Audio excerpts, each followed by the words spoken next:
दोस्तों, क्या आपको लगता है कि मिडिल ईस्ट का जो मैप है वो सिर्फ एक ज्योग्राफी का सवाल है?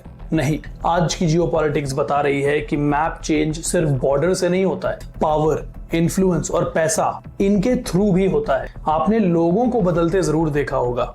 जब उनके पास पैसा होता है, उनके पास पावर होती है, उनके पास इन्फ्लुएंस होता है, पर किस तरीके से कंट्रीज के मैप्स बदल जाते हैं पावर, पैसा और इन्फ्लुएंस से, ये मैं जरा आपको इस वीडियो में शेयर करता हूं। इस वीडियो में हम एनालाइज करेंगे कैसे गल्फ कंट्रीज चाइना, पाकिस्तान और इंडिया की स्ट्रैटेजिक पोजीशनिंग मिडिल ईस्ट को बदल रही है। ऑलराइट, तो वीडियो एंड तक जरूर देखिएगा क्योंकि आपकी दुनिया देखने की नजर बदलने वाली है। तो चलिए शुरू करते हैं। सबसे पहले बात करते हैं चाइना की बेल्ट एंड रोड इनिशिएटिव के बारे में। चाइना की बेल्ट एंड रोड इनिशिएटिव आपको पता होगा, जिसके नाम से वो सीपेक उन्होंने, मतलब चाइना की belt and road initiative is in middle east.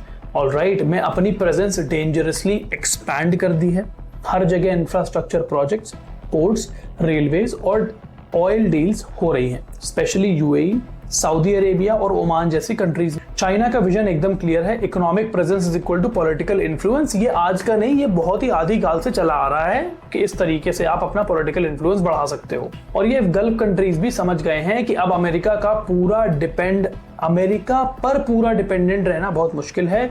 हमें अपने ऑप्शंस ईस्ट की तरफ और रशिया को इंक्लूड करते हुए हमें यूरेशिया वाले रीजन में, जिसका यूरोप प्लस एशिया का कॉम्बिनेशन है, इसकी तरफ हमें देखना पड़ेगा। ऑलराइट, नाउ पाकिस्तान का रोल कमजोर हो रहा है, और वो क्यों हो रहा है इन चीजों की वजह से, जरा वो मैं आपके साथ शेयर कर देता हूं। पाकिस्तान ट्रेडिशनली जो है वो गल्फ और इस्लामिक कंट्रीज का फेवरेट पार्टनर रहा है, लेकिन अब गेम बदल गया है। गल्फ नेशंस को चाहिए स्टेबिलिटी, बिजनेस और डेवलपमेंट। ये रिलीजियस एक्सट्रीमिज्म और आइडियोलॉजिकल पॉलिटिक्स उनको पसंद नहीं आ रही है। थोड़ा लिबरलिज्म की तरफ वो आगे बढ़ रहे हैं, बिकॉज उससे क्या है भाई, पैसा आता है। ठीक है, पाकिस्तान के अंदर की इंस्टेबिलिटी और तालिबान और रेडिकल आउटफिट्स के साथ डायरेक्ट लिंक्स गल्फ को अनकंफर्टेबल कर रहे हैं। नाउ चाइना भी पाकिस्तान को एक स्ट्रेटेजिक टूल की तरह ट्रीट करता है, लेकिन गल्फ को उसमें इंटरेस्ट नहीं है। अब क्या है, पाकिस्तान के दो हिस्से हैं, एक नॉर्थ और एक साउथ। अब पाकिस्तान का जो नॉर्थ वाला रीजन है, ऐसा कहते हैं कि वो चाइना के लिए काम करता है, और पाकिस्तान का जो साउथ वाला रीजन है वो बेसिकली अमेरिका के लिए काम करता है। बिकॉज चाइना को जो वेस्टेड इंटरेस्ट है वो इंडिया में ज्यादा है, जिसके साथ पाकिस्तान का नॉर्दर्न बॉर्डर जुड़ता है, और वो हम पर अटैक प्लान करते हैं या उसकी जियोपॉलिटिक्स के साथ छेड़छाड़ करते हैं। सिमिलरली जो पाकिस्तान का जो सदर्न बॉर्डर है वो जुड़ता है बलूचिस्तान के ईरान वाले हिस्से से, विच इज लाइक ईरान का हिस्सा, जहां पर अमेरिका की वेस्टेड इंटरेस्ट है। तो वो भाई वहां से अपनी सारी चीजें प्लान करते हैं। आपको पता होगा कि अमेरिकन B-2 बॉम्बर जिसने 3 न्यूक्लियर साइट्स पर हमला किया ईरान के, वहां पर ऑलरेडी ऐसी अटकलें लगाई जा रही हैं कि पाकिस्तान के एयर बेसेस का और उनकी एयरफील्ड्स का यूज किया गया है।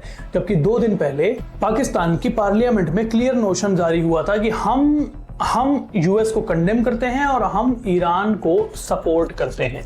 पर उनका जो military general mister Asim Munir हैं, वो तो अलग ही लेवल पे ऑपरेट कर रहे हैं। राइट नाउ इंडिया ने क्वाइटली बोर्ड पर बहुत ही स्मार्टली गेम अपने प्ले करने में लगा हुआ। आपने देखा होगा कि मोदी गवर्नमेंट ने यूएई और सऊदी अरेबिया के साथ काफी डीप टाइज बनाए। डिफेंस कोऑपरेशन देख लीजिए, टेक एक्सचेंज को देख लीजिए, डायस्पोरा कंट्रीब्यूशन देख लीजिए, और इन्वेस्टमेंट। इंडिया की प्रेजेंस मिडिल ईस्ट में नॉन थ्रेटनिंग है और हाईली प्रोडक्टिव भी है। नाउ शेख्स को चाहिए इन्वेस्टमेंट और एग्जीक्यूशन, और इंडिया उनके लिए एक ट्रस्टेड पार्टनर बन गया है। Alright, sheikhs are happy but mullahs are not happy, they are sad. Why?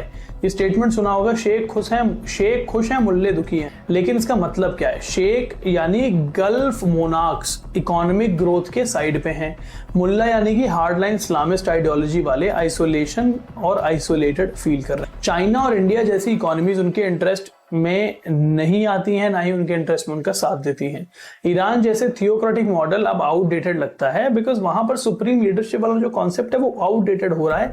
दो उनकी पकड़ जमीन पर अभी भी बहुत ज्यादा है, but still it is getting outdated, because हम बहुत ज्यादा प्रोग्रेस कर रहे हैं और हर कोई इकोनॉमिक ग्रोथ की तरफ आगे बढ़। ऑलराइट, चलो अब इसमें समझने वाली बात है कि भाई मैप चेंज हो कैसे रहा है। ये मैप चेंज कोई बॉर्डर रीड्रॉ करने वाली बात नहीं है, ये तो मैं आपको क्लियर ही कर चुका हूं। ये पावर मैप, इन्फ्लुएंस मैप और ट्रेड कॉरिडोर्स का मैप, ठीक है। गल्फ कंट्रीज का टिल्ट वेस्ट से ईस्ट की तरफ हो रहा है, ये मैं आपको बता चुका हूं।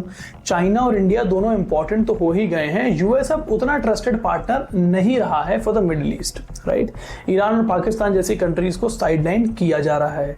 अगर इसका मैं ग्लोबल कॉन्टेक्स्ट आपको समझाऊं तो आज का मिडिल ईस्ट एक मल्टीपोलर रीजन बन रहा है। पहले सिर्फ यूएस के अराउंड रोटेट करता था, बट अब नए प्लेयर्स हैं जो एंट्री मार चुके हैं। चाइना ने एंट्री मारी है मिडिल ईस्ट में इन्वेस्टमेंट के लिए। इंडिया उनको दे रहा है वर्क फोर्स और सॉफ्ट डिप्लोमेसी, बिकॉज यहाँ के ही कारीगर वहां पर जाके सारा काम वहां पर करते हैं। ऑलराइट, रशिया उनको आर्म्स और अलायंसेस दे रहा है। इस नए सेटअप में क्या है ना, गल्फ नेशंस अपने कार्ड स्मार्टली खेल रहे हैं। उन्हें अपनी स्टेबिलिटी और डेवलपमेंट चाहिए, ना कि प्रॉक्सी वॉर्स। प्रॉक्सी वॉर्स यार किसी को भी नहीं चाहिए, ठीक है।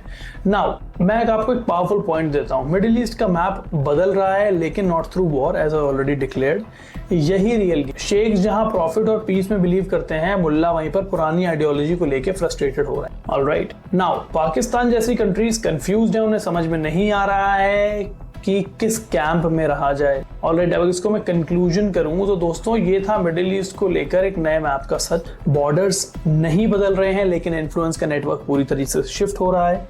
इंडिया के लिए ये एक बड़ा मौका है अपना फुटप्रिंट बढ़ाने का। आपको क्या लगता है, क्या चाइना डोमिनेट करेगा या इंडिया एक साइलेंट विनर बने? आपको जो कुछ भी लगता है वो प्लीज अपने थॉट्स कमेंट सेक्शन में शेयर कीजिए। I will be more than happy to reply. Till then, जय श्री राम, जय हिंद।